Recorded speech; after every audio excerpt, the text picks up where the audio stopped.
అటు ఈడీ ఇటు ACB formula ఈ కార్ రేస్ కేసులో దర్యాప్తు ముమ్మరం చేశాయి. ఈ కేసులో అప్పటి పురపాలక ప్రత్యేక కార్యదర్శి అరవింద్ కుమార్ ఏసీబీ విచారణకు హాజరయ్యారు.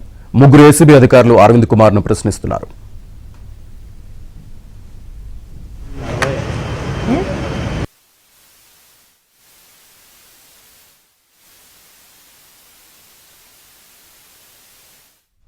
అలాగే ఈ కేసుకు సంబంధించి హెచ్ఎండిఏ మాజీ సీఈ బిఎల్ఎన్ రెడ్డి ఈడీ విచారణకు హాజరయ్యారు. బిఎల్ఎన్ రెడ్డి స్టేట్మెంట్ ను ఈడీ అధికారులు రికార్డ్ చేయనున్నారు. మరోవైపు కేటీఆర్ లంచ్ మోషన్ పిటిషన్పై మధ్యాహ్నం హైకోర్టులో విచారణ జరగనుంది.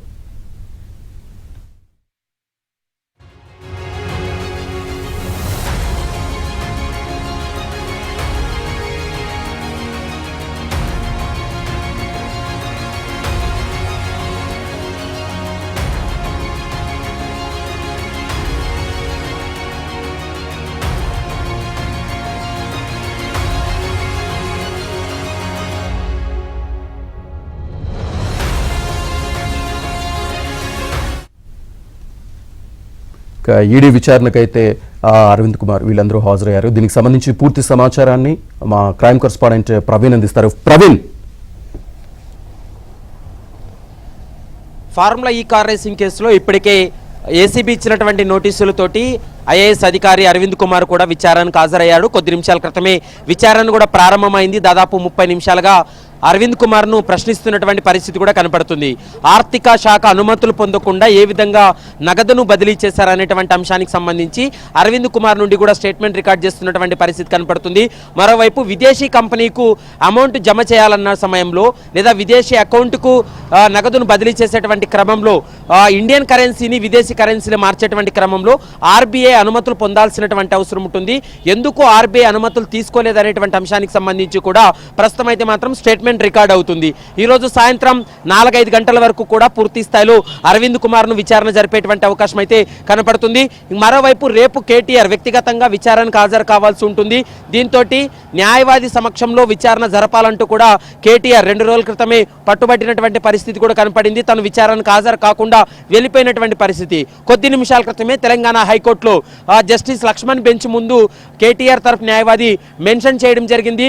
న్యాయవాది సమక్షంలో విచారణ జరిపేలా ఆదేశాలు ఇవ్వాలంటూ కూడా లంచ్ మోషన్ మూవ్ చేయడంతో లంచ్ మోషన్ విచారణ జరపడానికి తెలంగాణ హైకోర్టు ఓకే చేసింది, అనుమతించింది.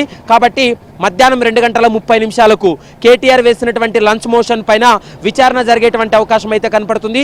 రేపు జరగబోయేటువంటి విచారణకు న్యాయవాదిని అనుమతిస్తుందా లేదా అనేటువంటి అంశానికి సంబంధించి తెలంగాణ హైకోర్టు మధ్యాహ్నం 2:30 తర్వాత ఒక నిర్ణయం తీసుకునేటువంటి అవకాశం అయితే కనపడుతుంది. ప్రస్తుతం మనం చూస్తున్నాం ఏసీబీ కార్యాలయం వద్ద అయితే మాత్రం పోలీసుల బందోబస్తు కొనసాగుతుంది. మరోవైపు సీనియర్ ఐఏఎస్ అధికారి అయినటువంటి అరవింద్ కుమార్ యొక్క విచారణ ప్రారంభమైంది. ఈ కార్ రేసింగ్ కేసులో దాదాపు 55 కోట్లు ఎఫ్ఈఓకు వీళ్ళు బదిలీ చేసినటువంటి అంశానికి సంబంధించి ఇప్పటికే పూర్తి స్థాయిలో కూడా విచారణ కొనసాగిస్తున్నటువంటి సందర్భం కనపడుతుంది.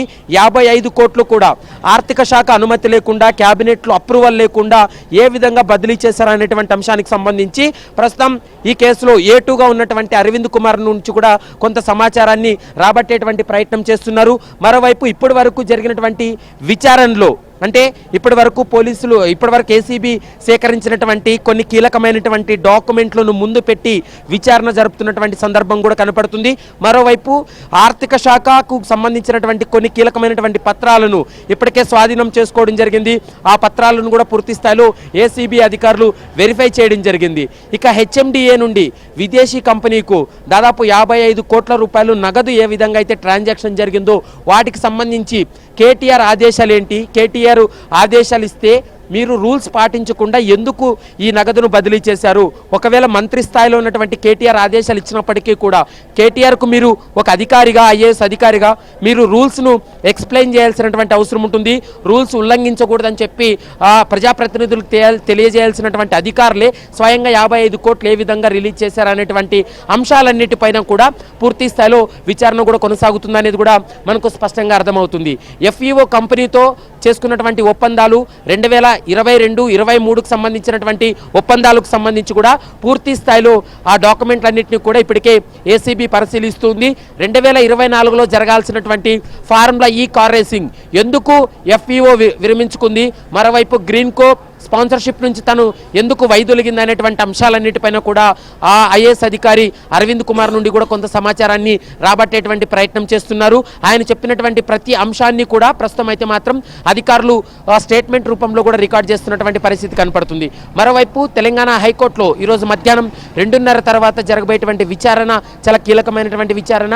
రేపు కేటీఆర్ యొక్క విచారణకు సంబంధించి న్యాయవాదిని అనుమతిస్తుందా లేదా అనేటువంటి అంశానికి సంబంధించి మధ్యాహ్నం 2:30 తర్వాత ఒక క్లారిటీ వచ్చేటువంటి అవకాశం అయితే కనపడుతుంది.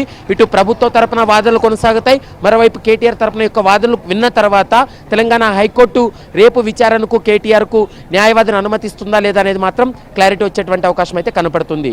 Srinivas. Right, thank you very much Praveen.